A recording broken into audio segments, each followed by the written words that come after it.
আমার ওস্তাদ বলল, মাওলানা শোনো, হাসরের ময়দানে আল্লাহ মুয়াজ্জিনকে এত সম্মান কেন দিবে?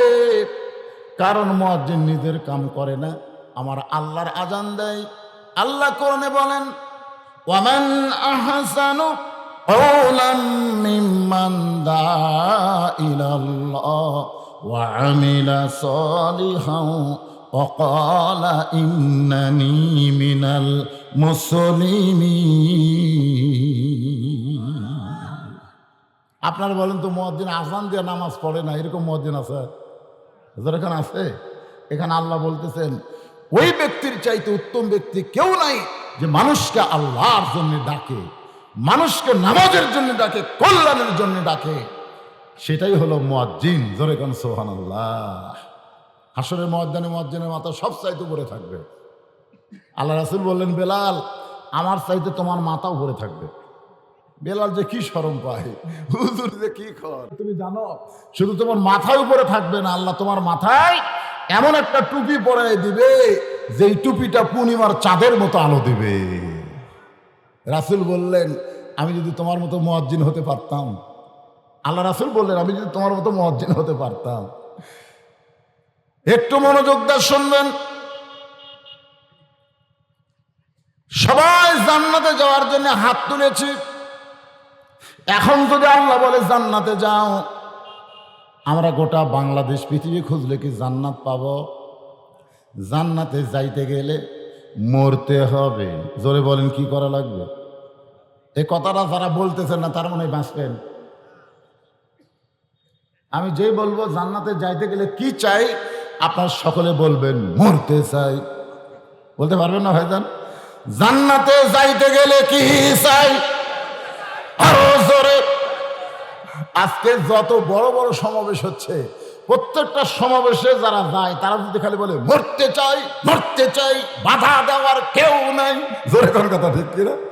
খালি মরবার চায় না, বাঁচবার চায়, বাঁচবার চায়। এই জন্য রাত 3টার যায় ধরে নিয়ে আসে। জোরে কোন কথা ঠিক কিনা?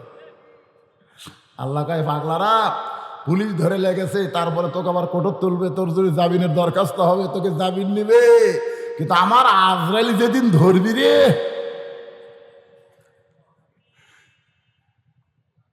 জামিন হবে? জামিন হবে? পুলিশ ধরার চিন্তা করে আমরা অনেক সময় খুব সতর্ক থাকি, কিন্তু আজরাইল ধরার চিন্তা আমাদের মধ্যে নাই।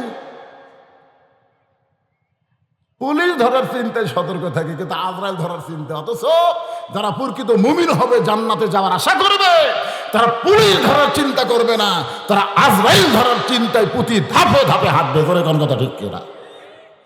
যে কোনো সময় ধরবে, বেঈমান হয়ে যেন না ধরে। আল্লাহ বলেছেন, মুসলমান না হয়ে মৃত্যুবরণ করো না, মুসলমান না হয়ে আজরাইলকে ধরা দিও না।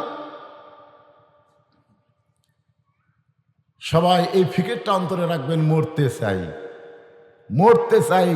এই অন্তরের মিছিলটা যদি অন্তর থেকে হয়, কোন বাতিলের সঙ্গে আমাদের আপোষ করা লাগবে? গেছিল উকিল, যা বলতেছে, আপনার তো ফাঁসির দণ্ড হয়ে গেছে, আপনি যদি রাষ্ট্রপতির কাছে একটা দরখাস্ত লেখেন, রাষ্ট্রপতি যদি দয়া করে আপনার ফাঁসির দণ্ড মওকুফ করে, তাহলে কিন্তু আপনার ফাঁসি হবে না। উকিল আসামিকে কথা বলতেছে, আসামি তখন বলতেছে, মুসকি মুসকি হাসতেছে। উকিল বলে, হাসেন কেন? বলে, হাসার কারণ হলো আমি বাংলাদেশে 3টা রাষ্ট্রপতিকে ক্ষমতায় থাকা অবস্থায় মরা দেখছি। আসামি এখন উকিলকে বলতেছে, আমি আমার জীবনে 3টা রাষ্ট্রপতি, কয়টা? 3টা রাষ্ট্রপতি ক্ষমতায় থাকতে মরা দেখছি। একটা হলো বঙ্গবন্ধু শেখ মুজিবুর রহমান, প্রেসিডেন্ট থাকা অবস্থায় মরছে। আর একটা হলো জিয়াউর রহমান, প্রেসিডেন্ট থাকা অবস্থায় মরছে। আর একটা হলো জিল্লুর রহমান। এই 3টা রহমান, 3টা কি? সবার শেষে রহমান আছে না নাই? কি মিল দিচ্ছেন? ক্ষমতার থাকা অবস্থায় মারা গেছে। এরশাদ কিন্তু ক্ষমতায় থাকা অবস্থায় মরেনি। এই 3টা প্রেসিডেন্ট থাকা অবস্থায় মরছে। আসামি বলতেছে উকিলকে, যারা নিজে ক্ষমতার থাকতে প্রেসিডেন্ট হয়ে মরে, তাদের কাছে বাঁচার দরখাস্ত যে লেখে, সে কোনোদিন ঈমান নিয়ে মরতে পারবে না। কারণ বাঁচানোর মালিক প্রেসিডেন্ট না, বাঁচানোর মালিক হচ্ছে আমার আল্লাহ। জোরে বলেন কে? উকিল বলতেছে তাহলে তোমার ফাঁসি হবে, তোমার ফাঁসি হবে। ফাঁসি আর মৃত্যু এই দুইটার মধ্যে তফাৎ কি?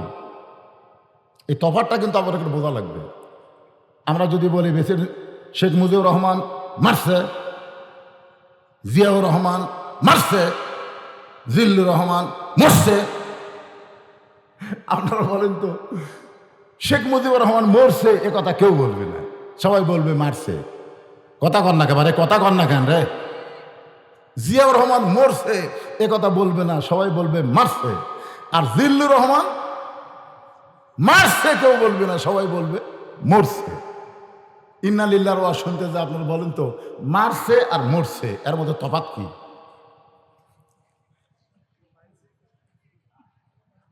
যদি ফুলগুলো হয় অভিমানে ঝরে যায়, আমি মালা গেথে বলো কারে পরাবো, সে যে কেন এলো না কিছু ভালো লাগে না, কবরে আসুক। কোন জায়গাত গেলে? কথা কয় না, কথা কয় না। কবরে আসুক তারে হে আমি মজা দেখাবো। মুসা বলতেছে আল্লাহ মৃত্যুকে পছন্দ করার এক নম্বর কারণ হলো এত সুন্দর জান্নাত বানায় রাখছেন, সেই জান্নাতে যদি যাবার চাই, না মরলে জান্নাতে যাওয়ার কোনো উপায় নাই। এই জন্য জান্নাতকে পাওয়ার আশায় আমি মুসা মরতে চাই। আপনারা কি মরবার চান না নাকি? কবরে যাওয়ার জন্য না জান্নাতে যাওয়ার জন্যে? জোরে বলেন, কবরে যাবেন না জান্নাতে যাবেন? আল্লাহ বলে মুসা মৃত্যুকে পছন্দ করার 2 নম্বর কারণ কি? 1 নম্বর তো আপনারা শুনলেন, এবার 2 নম্বরটা অত্যন্ত গুরুত্বপূর্ণ, খুব খেয়াল করে শুনবেন। আল্লাহ কয় মুসা রে মৃত্যুকে পছন্দ করার 2 নম্বর কারণ কি? মুসা বলতেছে আল্লাহ মৃত্যুকে পছন্দ করার 2 নম্বর কারণ হলো আমার মৃত্যুটা কেবলমাত্র আপনার জন্যে অফ করেছি। আমি মরবো কার জন্যে? এ কথা যারা জোরে বলতেছেন না তারা কিন্তু কি অনেক প্রেমিক প্রেমিকাকে বলে তোমার জন্য জীবন দেব, বলে কি বলে না? আর আমরা যারা মুসলমান আমরা কার জন্য জীবন দেব? ইন্না সলাতি ওয়া নুসুকি ওয়া মাহইয়ায়া ওয়া মামাতি লিল্লাহি রাব্বিল আলামিন। এখানে আল্লাহ 4টা বিষয় বলতেছেন। 1 নম্বর হলো নামাজ। ধরে কোন 1 নম্বর কি? নামাজ কার জন্যে? কথা কয় না, এরা কথা কম কয় রে। নামাজ কার জন্যে? আচ্ছা আল্লাহর জন্য আমরা কেন নামাজ পড়ি? আমি কামাই করি কার জন্যে? এই যে কষ্ট করে টাকাগুলো কামাই করি, এই কামাই করি আমি কার জন্যে? বইয়ের জন্যে? আমার সন্তানগুলো জানে আমার বাবা এত কষ্ট করে, এ কষ্ট করে কিন্তু বাবার জন্যে না, এ কষ্ট করে হলো সন্তানের জন্যে। আমরা নামাজ পড়ি আমাদের জন্যে না, আল্লাহর জন্যে। আল্লাহ বলে ফেরেশতারে আমার কোনো সন্তান নাই, আমার কোনো সন্তান নাই, আমার কোনো পিতা নাই, আমার কোনো মাতা নাই, কিন্তু তাকায় দেখো আমার বান্দা বাইনাল আবদি ওয়াল কুফরি তরকুস সালাত, বান্দার কাফের মধ্যে পৃথক করার জিনিসটার নামই হলো নামাজ। যারা নামাজ পড়বে তারা আমি আল্লাহর বান্দা হবে, আর যারা নামাজ পড়বে না তারা কাফের হবে। ফেরেশতা বলে আল্লাহ যে বান্দা তোমার নামাজ পড়ে তোমার বান্দা হয়ে গেল, ওই বান্দার জন্য তুমি কি করবা? বান্দা যে তোমার জন্য নামাজ পড়ে তুমি বান্দার জন্য কি করবা? আল্লাহ বলে ফাদখুলি ফি ইবাদি ওয়াদখুলি জান্নাতি। বান্দা আমাকে নামাজ দিল, আমি আল্লাহ বান্দাকে জান্নাত দিয়ে দিলাম। খালি দেওয়া আল্লাহ ধরে এখন কি আমরা কি দিব? নামাজ দিব, আল্লাহ জান্নাত দিব। অনেকে বলে হুজুর নামাজ না আমি পড়ি না, তাই বলে মানুষ খারাপ নাকি?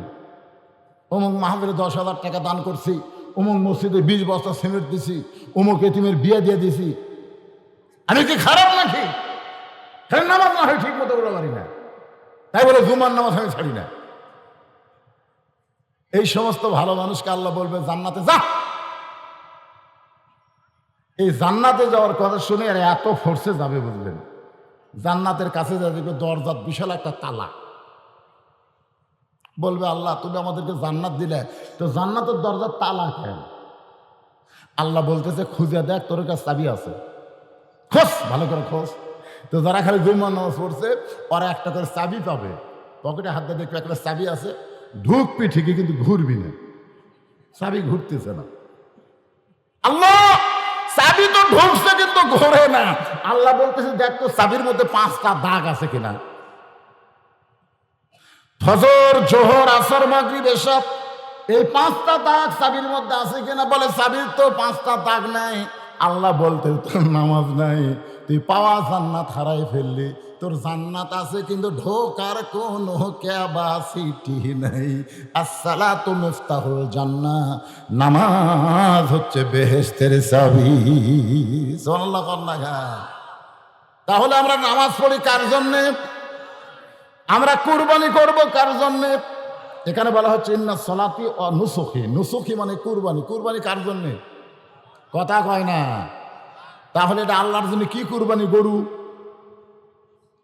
গরু কুরবানি।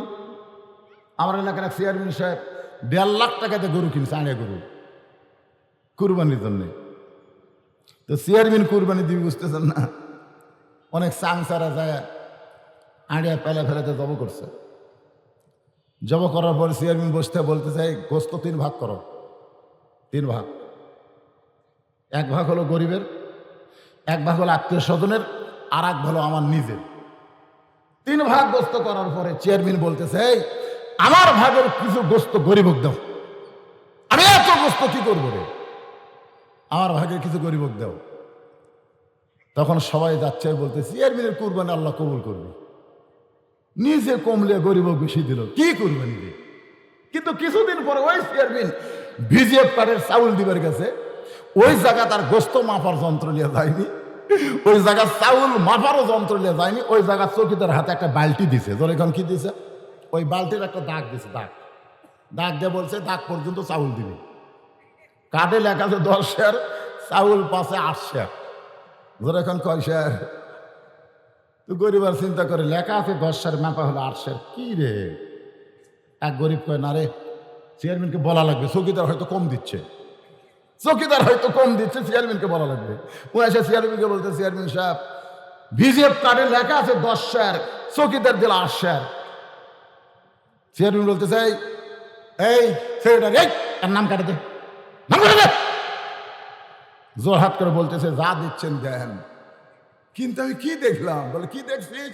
বলে কুরবানির সময় দেখলাম আপনার গোস্ত কম নিয়ে গরিবকে বেশি দিলেন, আবার চাউল মাপার সময় গরিবকে কম দিয়ে আপনি ওই বেশি নিয়ে কি করলেন? এটা কুরবানি না, এটা হলো মানুষ মারা। জোরে বলেন কথা ঠিক কি না?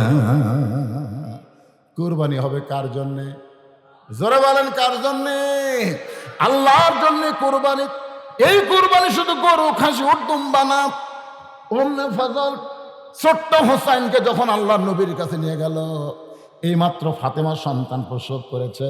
সন্তান প্রসব করার পরে সন্তানকে গোসল করায়া উম্মে ফজল যখন নবীর দরবারে নিয়ে যায়, নবী তখন সাহাবীদের নিয়ে আলোচনা করতেছিলেন। এমন সময় উম্মে ফজল বলে বাজান আল্লাহ তোমাকে একটা নাতি দান করেছে, এত সুন্দর নাতি, তুমি একটু তাকে কোলে নিয়ে আদর করো।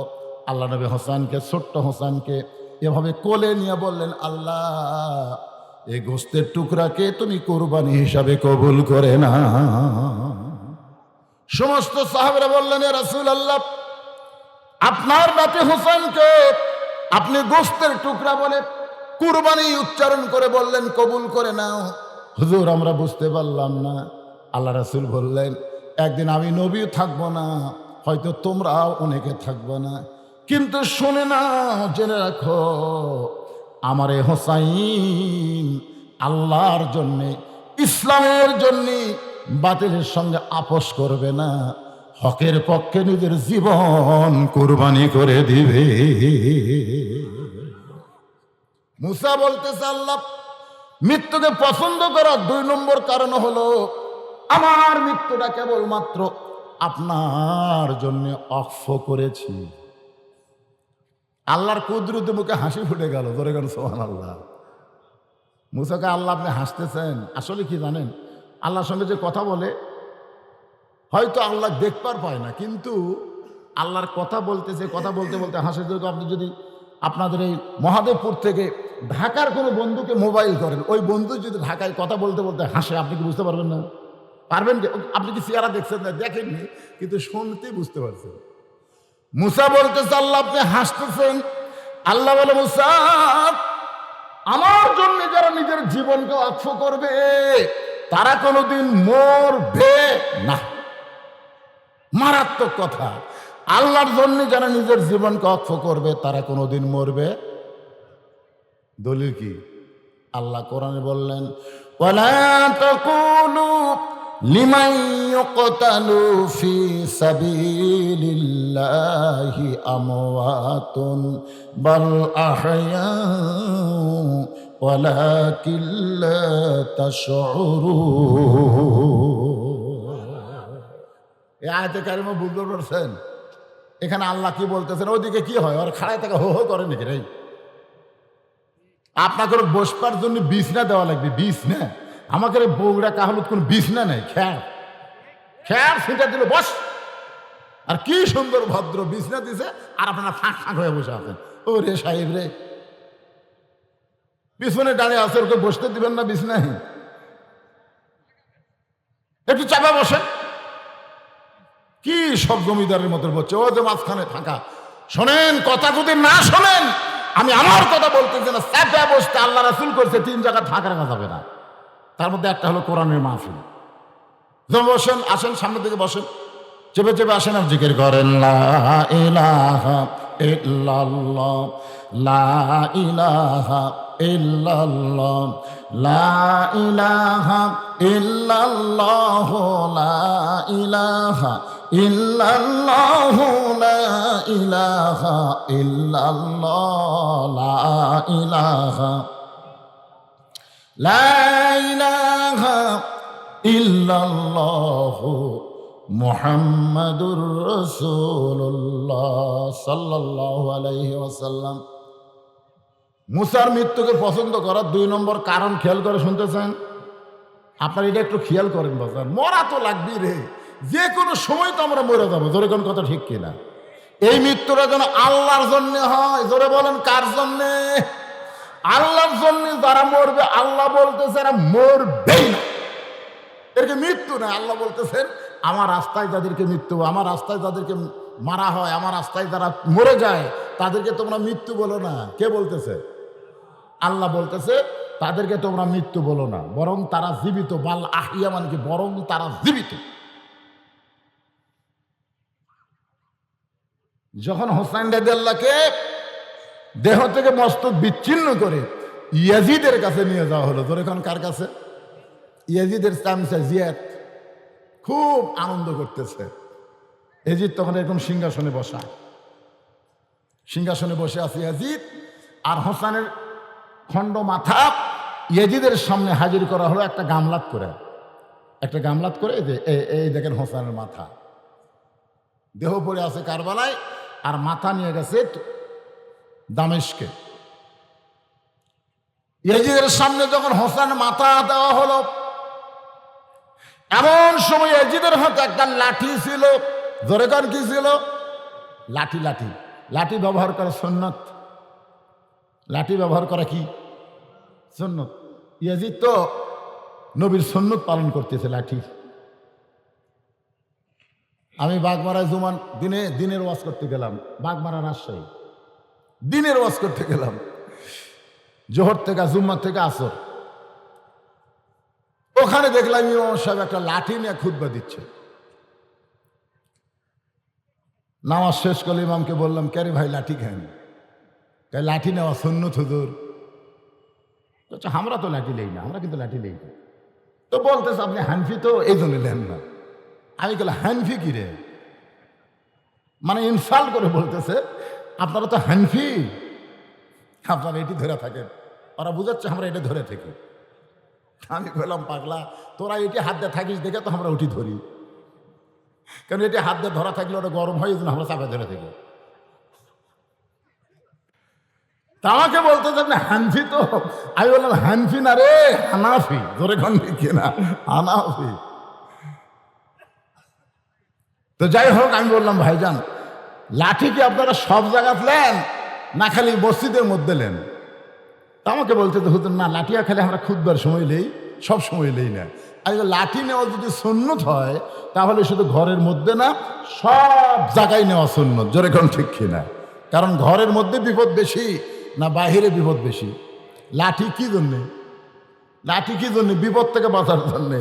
আজকের আলোচনা হলো ইজা আসাবাত মুসিবা, বিপদ আপদ মুসিবত থেকে বাঁচার জন্যে শুধু ইন্নালিল্লাহ পড়লে হবে না, একটা লাঠিও থোয়া লাগবে। ধরে কোন ঠিক কিনা?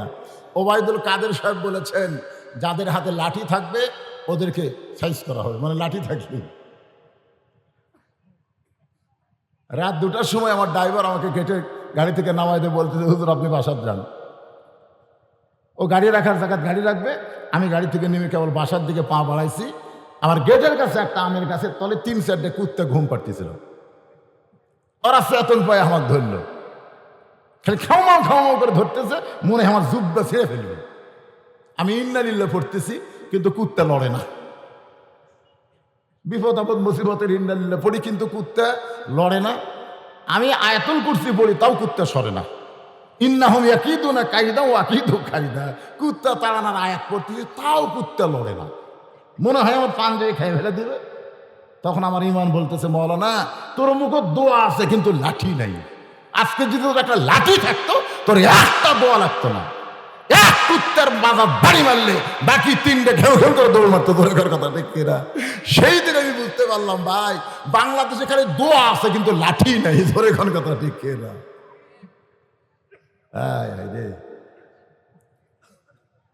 ইয়াজিদের হাতে একটা লাঠি ছিল। জোরে কান কি ছিল?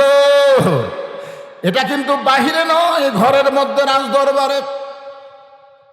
ওই লাঠিটা হোসাইন রাদিয়াল্লাহর মুখের মধ্যে ঢুকাই দিয়া বলে, হোসাইন জেদ করে করে নষ্ট হয়ে গেলি, শেষ হয়ে গেলি, ধ্বংস হয়ে গেলি। হোসাইন রাদিয়াল্লাহর মুখের ভিতরে লাঠিটা ঠোকা দিয়ে বলতেছে, জেদ করে তুই ধ্বংস হয়ে গেলি, শেষ হয়ে গেলি। আমি প্রস্তাব দিয়েছিলাম তুই হবি ইমাম, তুই করবি ইমামতি, আর আমি হব রাষ্ট্রপতি।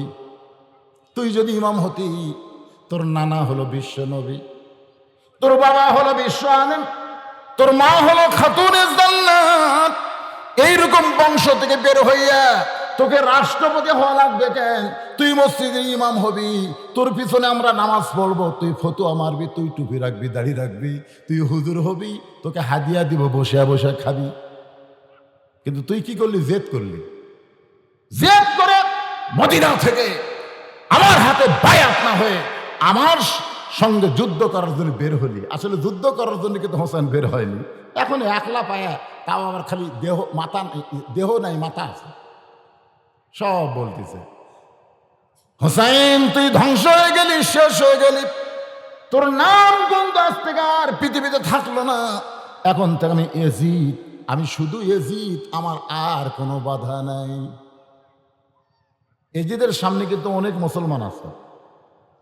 সমস্ত মুসলমান জানে সাইদুস শাবাবে আহলুল জান্নাহ হাসান ও হোসেন রাদিয়াল্লাহু তাআলা জান্নাতি যুবকদের সর্দার হবে 2 জন, একটা হলো হাসান, একটা হলো হোসাইন। যেরকম সুবহানাল্লাহ, এরা সবাই জানে। আপনারা জানেন না? যেরকম জানেন কি জানেন না? এই মেসি নেইমারের ভক্তরা, এই মেসি নেইমারের ভক্ত, হাসের ময়দান আল্লাহ মেসি আর নেইমারকে বলবে তোরকে ঠিকানা কি? হাসরের দিন আল্লাহ বলবে, কিন্তু এ বাংলাদেশের জন্যই বলবি। পৃথিবীর কোনো দেশের মুসলমান এরকে জন্য এত পাগলা না, যে পাগলা আমাদের বাংলাদেশের ছেলেরা। আপনাদের গ্রামগঞ্জের লোকের হয়তো পাগল কম, কিন্তু শহরে গেলে ওরে বাবা রে, হায় হায় রে। মেসিকে আল্লাহ বলবে, নেইমারকে আল্লাহ বলবে তোদের ঠিকানা কোথায়? তখন বলবে আল্লাহ বলবেন ইন্না দীনা ইনদাল্লাহিল ইসলাম ওমান ইয়াবতাগি গায়রাল ইসলাম দীনান ফালান ইউকবালা মিনহু। আমি আল্লাহর কাছে একমাত্র কবুলযোগ্য ধর্ম হলো ইসলাম। ইসলাম ছাড়া কোনো ধর্মকে আমি আল্লাহ গ্রহণ করব না। এখন মেসি নেইমার তোরা কি বলে? আমরা হলাম খ্রিস্টান। তাহলে খ্রিস্টান জাহান্নামে যাক, মেসি নেইমার বলবে আল্লাহ আমরা জাহান্নামে একলা কেন যাব? কারণ আপনার রাসূল বলেছেন মান তাশাব্বা বিকওমিন ফাহুয়া মিনহুম, যে যাকে ভালোবাসবে মহব্বত করবে, যার পতাকা টাঙ্গাবে, যার জার্সি গায়ে দেবে, তার সঙ্গেই তার হাসর হবে। আমরা জাহান্নামে যাব, কিন্তু ওই সকল যুবকদের ছাড়া আমরা যাব না। কি হবি রে? আল্লাহ একদিকে হোসাইন আর হাসানকে খাড়া করে রাখবে। হাসান হোসাইন, তোমরা জান্নাতের সর্দার, যুবকদের সর্দার, তোমরা জান্নাতে যাও। তখন হাসান হোসেন বলবে আল্লাহ আমরা জান্নাতে যাব, কিন্তু ওই সকল যুবকদেরকে ছাড়া আমরা যাব না যারা কোরআনের আন্দোলন করেছে, যারা কোরআনের দিন প্রচার করতে গিয়ে রিমান্ডে জেলে গেছে, যাদেরকে ঘরে থাকতে দেয়নি, যারা আলুর বাগুলের মধ্যে ঘুম পেড়েছে, শুধু একটাই মাত্র কারণ তারা বাংলাদেশে আল্লাহর কোরআনের আন্দোলন করে কোরআনের সৈনিক হয়েছে। ওদেরকে ছাড়া আমরা জান্নাতে যাব না। সেদিন আল্লাহ হাসান হোসেনের সঙ্গে আমার বাংলাদেশের অনেক যুবককে জান্নাত দিয়া দিবে। এখন আপনারা কার সাথে? এই নেইমারের খেলা দেখে কানলেন, মেসির খেলা দেখলেন রাত 3টা পর্যন্ত, আর ফজরের সময় ল্যাপের মধ্যে ঘুম পারলেন। ইয়ারকি মনে করতেছেন ইসলাম ইয়ারকির জিনিস না। ইসলাম কি ইয়ারকির জিনিস? আল্লাহ বলে মুসা মৃত্যুকে পছন্দ করার 2 নম্বর কারণ, সেই 2 নম্বর কারণকে নিয়ে আমি আলোচনা করতেছি। সবাই যখন মাথা নিচু করে আছে, ইয়াজিদ যে হোসেন রাদিয়াল্লাহু আনহু এমন করতেছে, কেউ যে মাথা তুলে কিছু বলবি এ সাহস পাচ্ছে না। সাহস না পাওয়ার কারণ হলো ইয়াজিদ হলো স্বৈরাচারী। জোরে কোন কি সারি? স্বৈরাচারী। ইয়াকুব বললেন আল্লাহ আমার এই 10টা সন্তান বলতেছে ইউসুফকে বাঘে খাচ্ছে, ইউসুফকে বাঘে খাচ্ছে, কিন্তু জামার দিকে তাকে দেখি তো বাঘে খাই না আল্লাহ। কারণ বাঘে যদি ইউসুফকে খাইতো জামা ছিঁড়ে যেত। জামাত খালি রক্ত ভরা আছে, তাহলে রক্ত ভরা থাকলে জামা ছিল না। আল্লাহ বলতেছে ইয়াকুব তোমার এই 10 সন্তান হলো স্বৈরাচারী, এই স্বৈরাচারীর সামনে মুখ খুলো না। মুখ খুললে ইউসুফ যে অবস্থায় আছে সে অবস্থা আর থাকবে না। তা আমরাও বর্তমানে স্বৈরাচারীর কবলে পড়েছি, আমরা মুখ খুলবার পারতেছি না। ধরে কোন কথা ঠিক কিনা? ইয়াকুব নবী দেখলেন মুখ যদি না খুলি, দোয়া তো আছে। ঘরের মধ্যে গিয়ে আল্লাহকে বললেন আল্লাহ আমার 10টা সন্তান স্বৈরাচারী হয়ে আমার ইউসুফের সঙ্গে ষড়যন্ত্র করতেছে, আল্লাহ আমি তাদের সামনে মুখ খুলতে পারলাম না, তোমার দরবার করি আমার ইউসুফকে তুমি হেফাজত করো। আল্লাহ কি দোয়া কবুল করবি না? যখন করবি কি করবি না? করবে। খুব মনোযোগ দিবেন। সমস্ত মুসলমান মাথা নিচু করে বসে আছে। এমন সময় 84 বছর 80-র উপর 84 বছরের একজন সাহাবী আর বসে থাকলেন না। কুমু লিল্লাহি কানিতিন। সবসময় বসে থাকা যাবে না। সবসময় বসে থাকা যাবে? যখন মুয়াজ্জিন বলবে কাদ কামাতিস সালাত, কাদ কামাতিস সালাত, আপনারা বলেন তো তখনই কি বসে থাকবেন? তারপর আপনাকে মসজিদে দেখবেন 2-1 মুসল্লি তখনও চেয়ারে বসে থাকে। দরকার থাকে কি থাকে না? নামাজ খাড়া হয়ে গেছে, ওই খাড়া হয়নি, বসে গেছে। সবাই কি বলে লোকটা বসে গেছে রে, লোকটা ভোটর দাঁড়াচ্ছিল বসে গেছে। লোকটার খাড়া হওয়ার পারতেছে না, লোকটা বসে গেছে। দরকার কথা ঠিক কিনা? তো যে লোকটা মসজিদের চেয়ারত বসিছে ওই কি আর খাড়া হওয়ার পারবে? মসজিদ থেকে শাইন করে বাড়ি থানা লাগবে নাকি? মসজিদে নামাজ শেষ হলে কি শাইন করে নিয়ে আসে না হেঁটে হেঁটে আসে? কথা কন না কেন? কথা কন না কেন?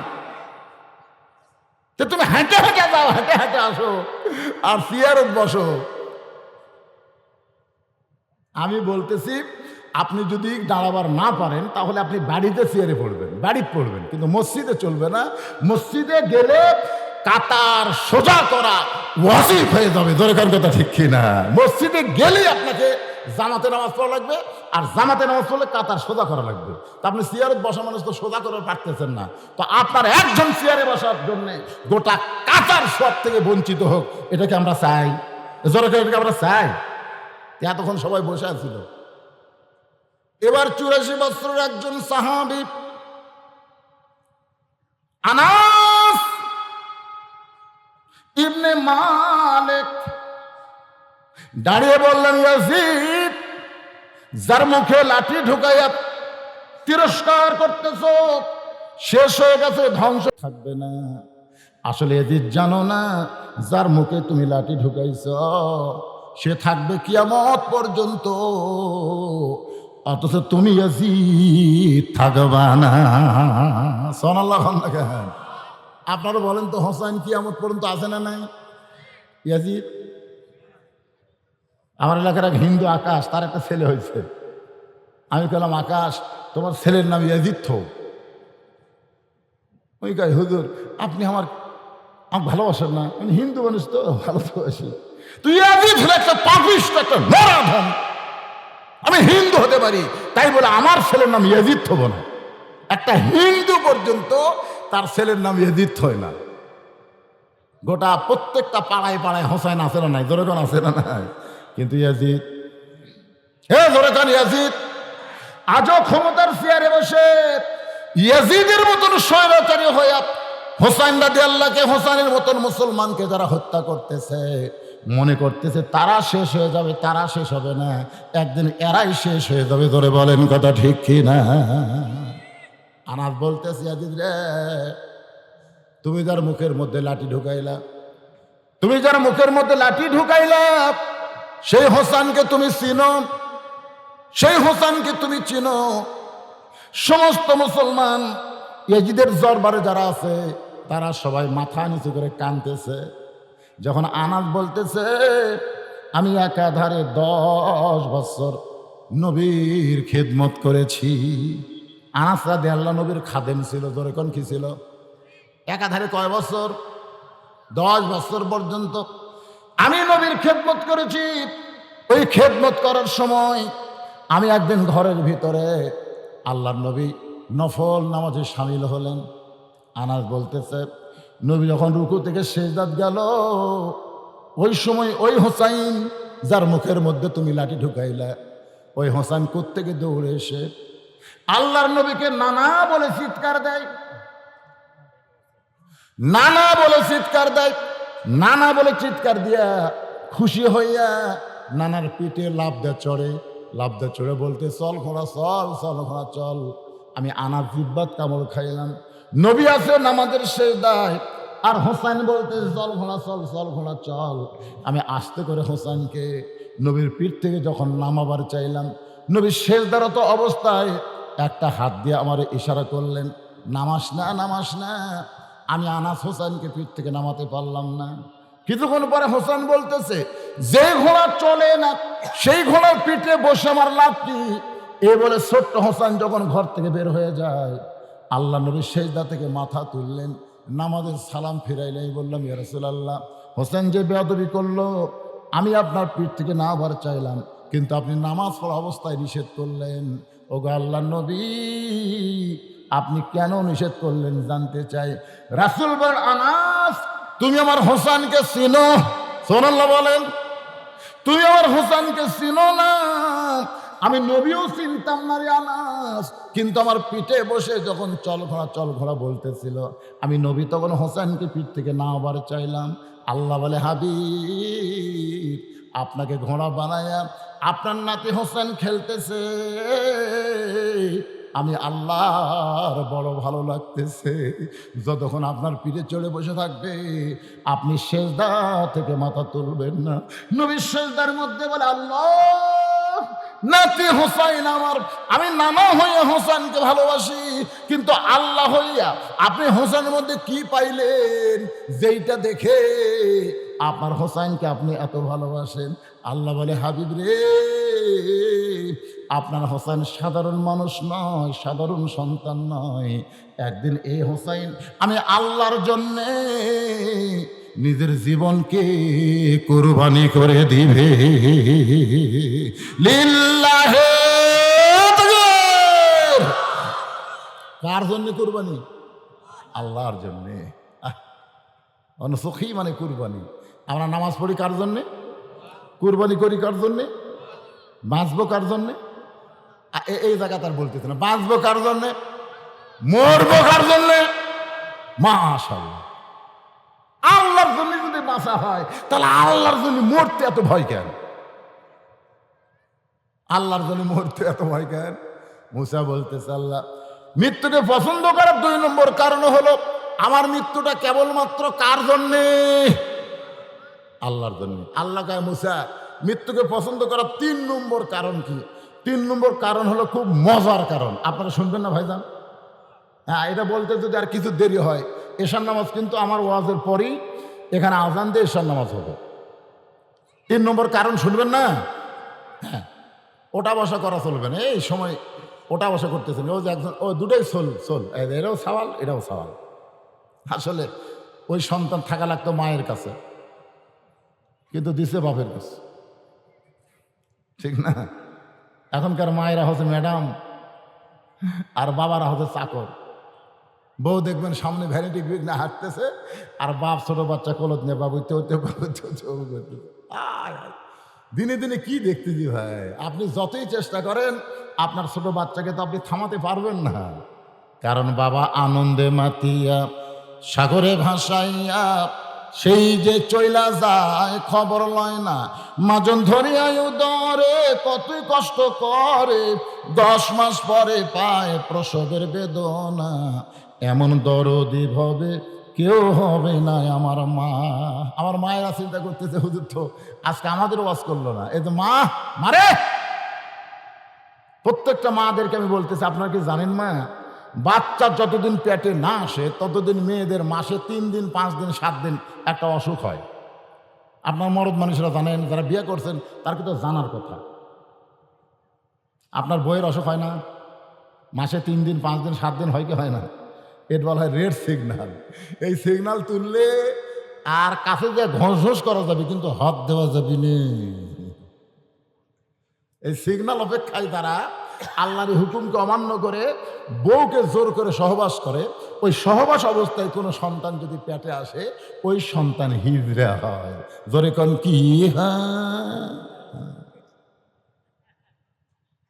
হিজড়া কিন্তু এমনি এমনি হয় না। ওই অবস্থায় সিগন্যাল তুলে বলতেছে আমার কিন্তু এখনো কমপ্লিট হয়নি। স্বামী কয় আর আমি ধৈর্য ধরে পারতেছি না, পাড়া ফেলাতে কাম করছে। ওই কাম করার অবস্থায় পেটের মধ্যে যে বাচ্চা আসলো, ওই বাচ্চাই হলো হিজড়া।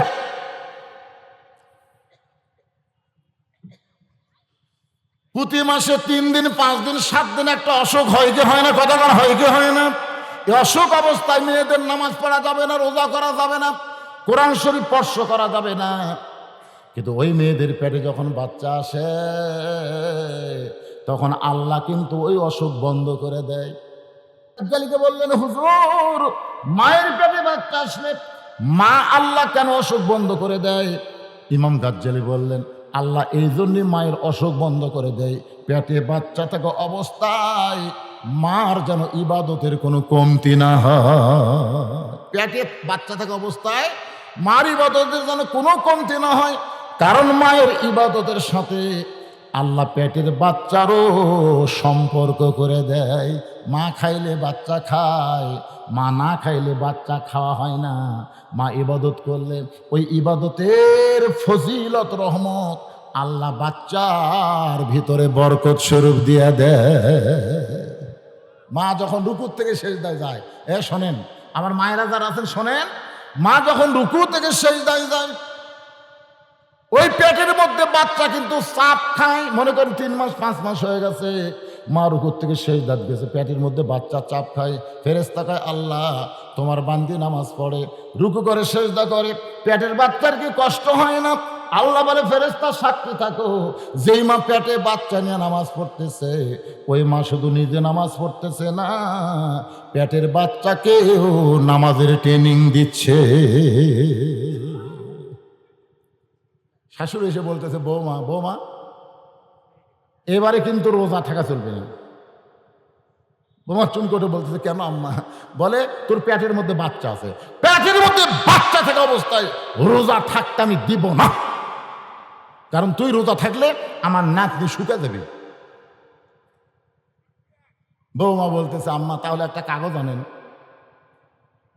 শাশুড়ি চমকটা বলে, কিসের কাগজ? বলে, কাগজের মধ্যে আপনি লিখে দিবেন আগামী বছরের রমজান পর্যন্ত আমার বাঁচার গ্যারান্টি আছে, মানে আগামী রমজানের আগে আমার কাছে আজরাইল আসবে না, এটা লিখে দেন।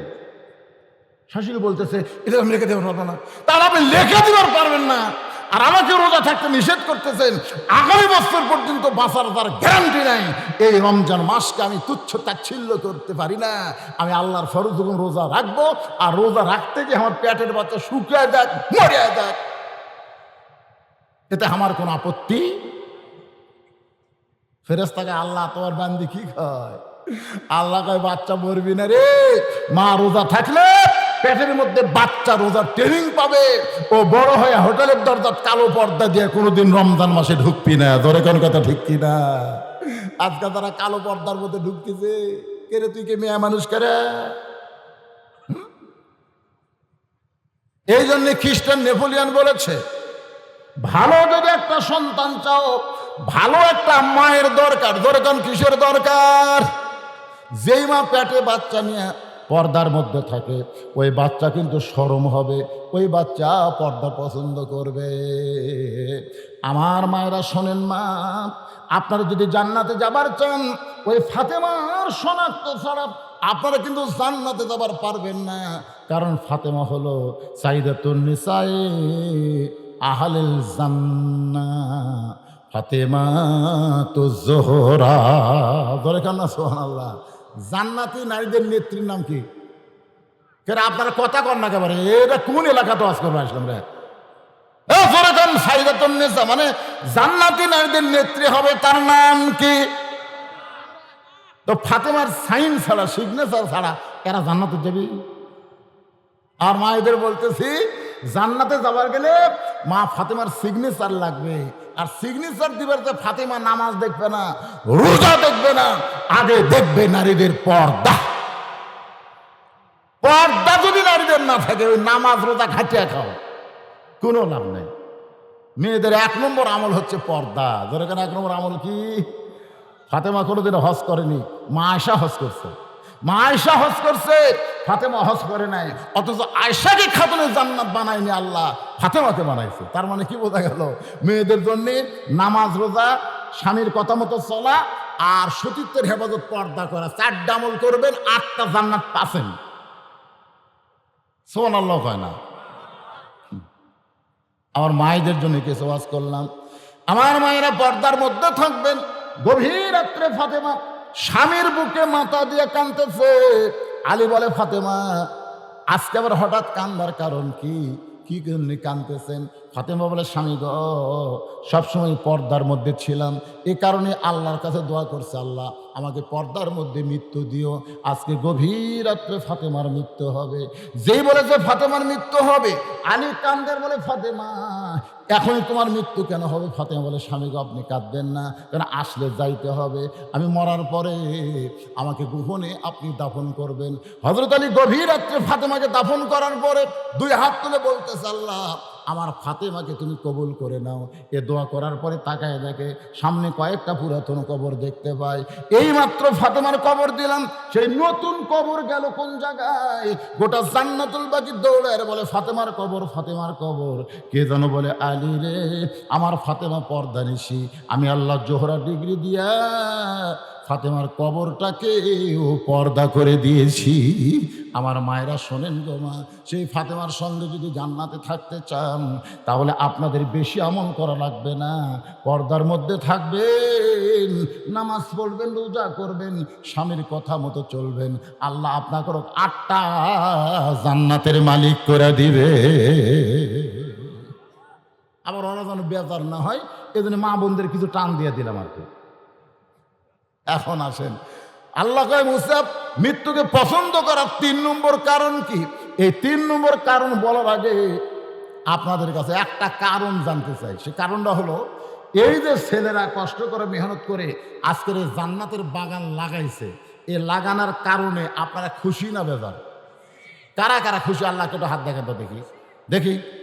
লিল্লাহি আকবার, হাত নামান। আমি আপনাদের মহাদেবপুরে যত মাহফিল করি, আমি মাহফিল করে শেষ মোনাজাত করি, ঠিক কিনা বলেন?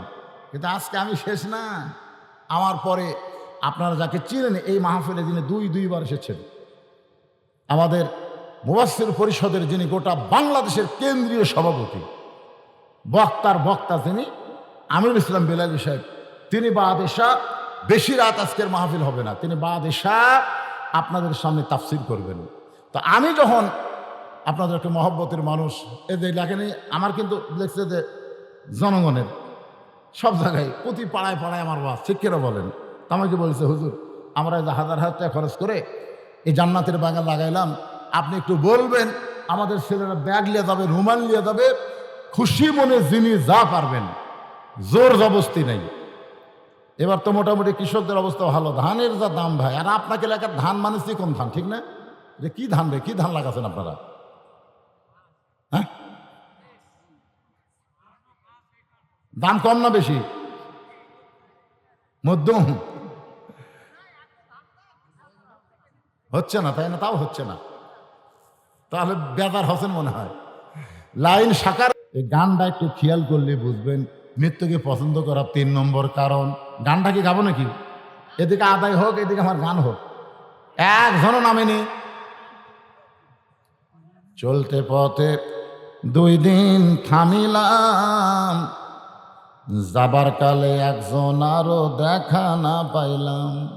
এই গান গাইলে গুনাহ হবে? আপনাদের কি মনে হয় পাপ হবে?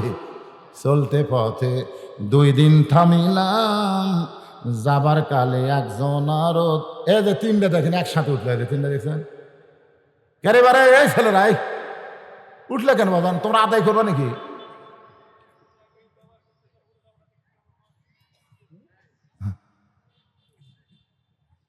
চলতে পথে 2 দিন থামিলাম, যাবার কালে একজন আরো দেখা না পাইলাম।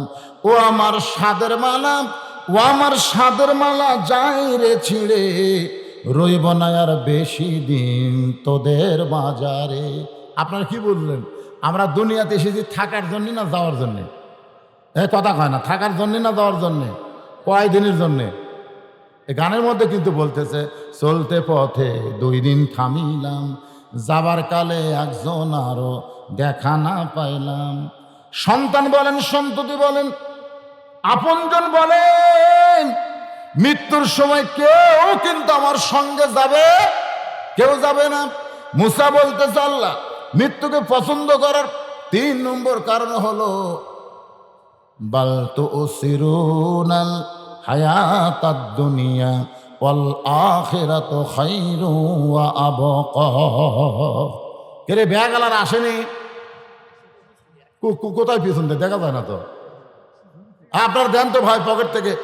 কেউ হয়তো শয়তানের ওয়াসওয়াসায় বলবে এখন আদায় শুরু হতে সহজাই, আপনি যে 10টা টাকা দিচ্ছেন, 20টা টাকা দিচ্ছেন, আপনি কি জানেন এই টাকাটা আপনার বাংলাদেশের ব্যাংকে, ইসলামী ব্যাংকে, কোনো ব্যাংকে জমা পড়বে না। এই ব্যাংকে সরাসরি আল্লাহর জান্নাতের ব্যাংকে আল্লাহ আপনার নামে অ্যাকাউন্ট করে দিবে। তো দুনিয়া থেকে জান্নাতের ব্যাংকে অ্যাকাউন্ট করাটা সবার ভাগ্যে সম্ভব? এই জন্য পকেট থেকে বার করেন, 10-15 ব্যাগ নামার দরকার ছিল, ওইদিকে সব নামছে, ওই যে ব্যাগলে নামছে নাকি? হ্যাঁ দেন, সবাই দেন বাবা, 10, 20, 50, 100 যে যা পারবেন। আল্লাহর কোরআনকে মহব্বত করে দান করবেন। এ কোরআনের মহব্বত অন্তরে আছে না নাই? হ্যাঁ, কোরআনকে মহব্বত করে দান করেন। যাদের বাপ মা কবরে গেছে, বাপ মার রুহের মাগফিরাতে দান করবেন। আজকে আপনি দান করবেন বাবার নিয়তে, আল্লাহ আমার বাবা কবরে গেছে, বাবার কবরকে জান্নাত বানাও। আমি কোরআনের মাহফিল 200 টাকা দান করলাম, 100 টাকা দান করলাম, যিনি যা পারবেন দান করবেন। আর কেউ যদি মনে করে হুজুর আমরা ওই ব্যাগের মধ্যে 10, 20, 50-এর পাটি না, আমরা 500 টাকা দান করব, তাহলে টেজে এসে আপনি দিতে পারবেন, আপনার নামে দোয়া করা হবে। 500, 1000, 2000 এমনও আল্লাহর বান্দা আছে। এখানে অনেক দাতার সদস্য আছে। আমি আপনাদের বলবো প্রতি বছর কোরআনের মাহফিল করবে, আপনারা সদস্য হবেন। 1000 টাকার সদস্য, 500 টাকার সদস্য, এভাবে সদস্য হবেন। মাহফিলের আগে আপনারা টাকা দিবেন, এরকম যদি কেউ সদস্য হন তাহলে আপনার নাম লেখাবেন, সদস্যর নাম, তার বাপের নাম, তার গ্রামের নাম। আপনি কিন্তু কোরআনের সদস্য হইলেন, শুধু তা নয়, আল্লাহ আপনাকে জান্নাতের সদস্য কবুল করে নিবে। দুনিয়ার টাকা পয়সা দুনিয়াতে রবে, ফকির হইয়া মানুষ কবরেতে যাবে। মুসা বলে, আল্লাহ, মৃত্যুকে পছন্দ করার 3 নম্বর কারণ হলো ক্ষণস্থায়ী জীবনের পরিসমাপ্তি হবে, মৃত্যুর মাধ্যমে চিরজীবন পাওয়া যাবে। আপনারা বলেন তো, আমরা যে দুনিয়াতে আছি এটা ক্ষণস্থায়ী না চিরস্থায়ী? এ কথা কন না, ক্ষণস্থায়ী না চিরস্থায়ী? আর মৃত্যুর পরে যে জীবন আমরা পাবো এটা কি? চিরস্থায়ী। মুসা বলতেছে মৃত্যুকে পছন্দ করার 3 নম্বর কারণ হলো ক্ষণস্থায়ী জীবনের পরিসমাপ্তি হবে, মৃত্যুর মাধ্যমে আমি চিরস্থায়ী জীবন লাভ করব। আমাদের এই ক্ষণস্থায়ী জীবনের টেনশন আছে, চিন্তা আছে, না জানি কখন মৃত্যু হয়, না জানি কখন অ্যাক্সিডেন্ট হয়, না জানি কখন কি হয়। আর চিরস্থায়ী জীবন নিয়ে এই টেনশন করা লাগবে না। 1 নম্বর কারণ হলো মৃত্যুকে পছন্দ করার না মরলে জান্নাতে যাওয়া যাবে না। যেরকম জান্নাতে যাওয়া যাবে। 2 নম্বর কারণ হলো মরবো কার জন্যে? জোরে কর না ভাই, মরবো কার জন্যে? আর 3 নম্বর কারণ হলো মরার পরে বিশাল একটা জগৎ আমরা পেয়ে যাব, সেই জগতের জন্যই মৃত্যুকে আমি পছন্দ করি। আল্লাহ পাক আজকের আলোচনার ভিতর দিয়ে ইন্না লিল্লাহি ওয়া ইন্না ইলাইহি রাজিউন, আমরা এসেছি থাকার জন্য না যাওয়ার জন্য। জোরে কোন কথা ঠিক কিনা? আর এই যাওয়াটা যেন ঈমানের সাথে, ইজ্জতের সাথে মুসলমান হিসাবে আমরা যেতে পারি। আল্লাহ যেন কবুল করে, সকলে বলে আমিন। এখন ঈশার নামাজের আজান হবে, আজানের পরেই আবার আলোচনা শুরু হবে। উযু টুজু যাদের নিয়ে উযু করে আসেন, আর যাদের উযু আছে এখানে কাতারবদ্ধ হয়ে বসে পড়ে ইনশাল্লাহ। এই যে এরা তো আমার মায়েরা যারা পর্দার অন্তর আছেন, আপনারা আল্লাহর হস্তে দান করবেন, মা আল্লাহর হস্তে, আপনারা আল্লাহর হস্তে দান